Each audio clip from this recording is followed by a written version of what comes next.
অনুষ্ঠানের কতটা মূল্য সে মূল্যায়ন করার মতো আমার ভাষা নেই। কারণ কি, আমাদের ধর্ম বর্তমান বিরাট সংকটাপন্ন অবস্থায় আছে। আজকে যদি আমরা সবাই মিলে ঐক্যবদ্ধ না হতে পারি তাহলে কিন্তু ধর্ম রক্ষা হবে না। এই জন্য সনাতন সংস্কৃতিকে আমাদের রক্ষা করতে হবে, এটা আমাদের কর্তব্য। আমি যতই সাম্যবাদের কথা বলি, আমি যতই কাজী নজরুল ইসলামের কবিতার কথা বলি যে আমরা একই বৃন্তে দুটি কুসুম, হিন্দু মুসলমান, মুসলিম তার নয়ন মণি, হিন্দু তাহার প্রাণ, কিন্তু আপনাদের দেশ ছাড়তে হয়েছে, 14 পুরুষের ভিটে বাড়ি ছাড়তে হয়েছে কি কারণে সেটা আপনারা জানেন। কেউ ইচ্ছা করে নাচতে নাচতে সমস্ত কিছু ফেলে দিয়ে এখানে আসে নাই, রাতের অন্ধকারে পালিয়ে পালিয়ে এসেছে, অথবা পাসপোর্ট করে এসে আর যায় নাই। ঠিক তো নাকি? এই এলাকায় তো 99.9% মানুষই তো উদ্বাস্তু সম্প্রদায়ের মানুষ, ভুল বলিনি তো? এই মানুষগুলো দেশ ছাড়লো কেন? ভারত যখন ভাগ হয়ে গেল সেখানে থাকতে পারতো তো। মহাপ্রাণ যোগেন্দ্রনাথ মণ্ডল তো বলেছিলেন আমরা একসঙ্গে থাকবো। উনি তো ভেবেছিলেন উনি ওখানকার আইনমন্ত্রী হবেন, তারপর মুসলমানরা ওখানকার মুখ্যমন্ত্রী হবেন, উনি কত আনন্দে থাকবেন সবাইকে নিয়ে। উনি পালিয়ে এসেছিলেন কেন? করাচির থেকে জীবনটা নিয়ে ভারতে পালিয়ে এসেছিলেন কেন উনি 1950 সালে? এর জবাব চাইলে কিন্তু জবাব দিতে পারবেন না। তাহলে উনি চলে এলেন, মানুষগুলোকে কোথায় রেখে এলেন?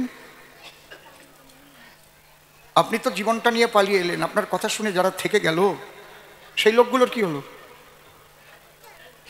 সেই লোকগুলো ধীরে ধীরে ধীরে ধীরে পালিয়ে পালিয়ে পালিয়ে পালিয়ে এসে লাইনের পাশে বসবাস করেছে, রাস্তার পাশে বসবাস করেছে, যার দুটো টাকা আছে সে 2 কাঠা জমি কিনে বাড়ি করেছে। আজকে আমরা ভারতবাসী, আমরা হিন্দু, মুসলমান, খ্রিস্টান, বৌদ্ধ, শিখ, জৈন, পার্সি সবাই থাকবো পাশাপাশি, আমাদের মুখে থাকবে সবার হাসি, সবাই সবাইকে ভালোবাসবো, তাই না? কিন্তু ভারতেই দেখা যাচ্ছে পরশুদিন যখন খেলা হলো, পাকিস্তান হেরে গেল, ভারতের জয়লাভ হলো, তাতে সবাই কি খুশি হয়েছে নাকি? এর মধ্যে এমন এমন মানুষ আছে তারা কিন্তু অখুশি হয়েছে।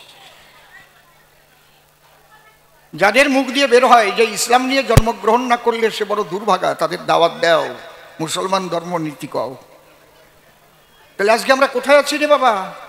ধর্ম রক্ষা করুন, এটা কোনো রাজনৈতিক বক্তব্য না। নিজের ধর্ম রক্ষা করবার জন্য ওই মতুয়া, বৈষ্ণব, হরিভক্ত, কৃষ্ণ ভক্ত, কালী ভক্ত, রাম ভক্ত, গাছের ভক্ত, মাছের ভক্ত যদি এক না হতে পারো, কিছুদিন পরে কৃষ্ণনগর যেতে পারবে না।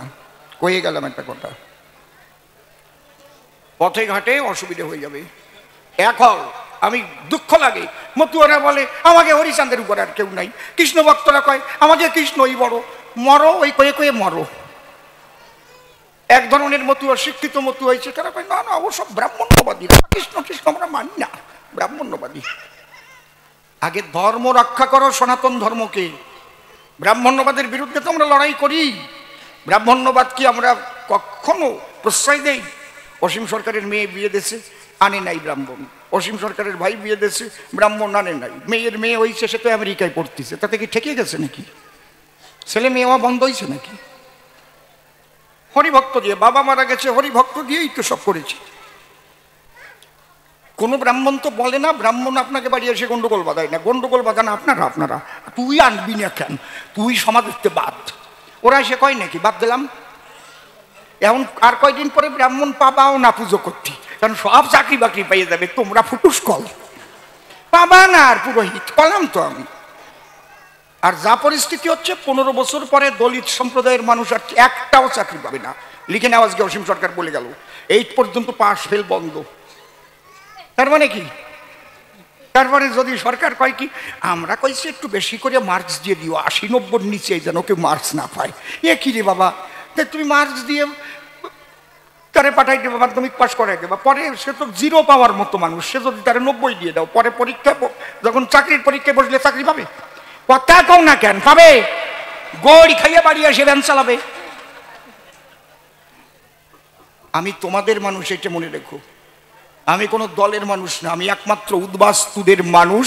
উদ্বাস্তুদের মঙ্গলের জন্য কথা বলি, সনাতন সংস্কৃতি রক্ষার কথা বলি আমি, অসীম সরকার, অন্য কথা বলি না।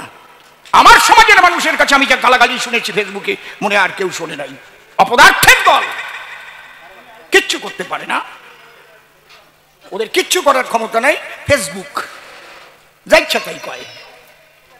আজকে যারা এটা করেছেন আমি তাদের কোটি কোটি প্রণাম জানাই।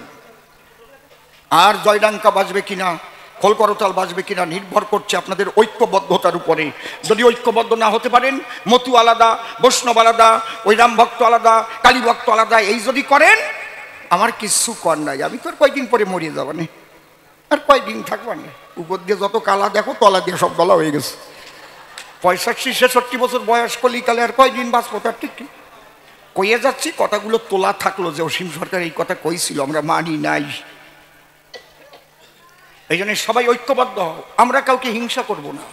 এই ঐক্যবদ্ধতা থাকলে কি হবে, আমাদের যদি কেউ আঘাত করতে আসে, যদি কোনো বৈষ্ণবরে আঘাত করে, মতুয়া হলে রাখো আমার সনাতনী, দায়ার দিয়ে দেখতো, কি ভাবছিস নাকি যে আমার ভাই না? যদি কোনো মতুয়াকে মারতে আসে, অমনি তুলসীর মালার দল আসতে হবে, রাখ, কি ভাবছিস তুই আলাদা নাকি, ও আমার ভাই, আমরা এক সনাতনী ভাই। তাহলে আমাদের একটাই পরিচয় হবে, সে হচ্ছে আমরা সবাই সনাতনী। সবাই বলো, আমরা সবাই সনাতনী, আমরা সবাই সনাতনী, আমরা সবাই সনাতনী। এই জায়গায় যদি দাঁড়াতে পারো বাঁচবা, নয় মরো গিয়ে আমার। মরলে সবাই নিয়েই মরবো, সবাইকে একত্র করার চেষ্টা, অন্য কিছু না। আমরা কোনো হিংসা, কোনো কিছু ভাবে পা দেবেন না, নিজেরা ঐক্যবদ্ধ থাকুন, তাহলেই দেখবেন অশুভ শক্তি আপনাদের কাছে পরাজিত হবে। হরি বল। খারাপ কথা কই নাই তো নাকি? আমি কোনো রাজনীতির কথা কইছি না, আমি আসরে দাঁড়িয়ে রাজনীতির রও কই না। আমি আমার ধর্ম রক্ষার কথা আমি বলতেই পারি। আমার ধর্মের মানুষদের ঐক্যবদ্ধতার কথা যদি আমি না বলতে পারি, তাহলে তো আমার মরে যাওয়াই উচিত।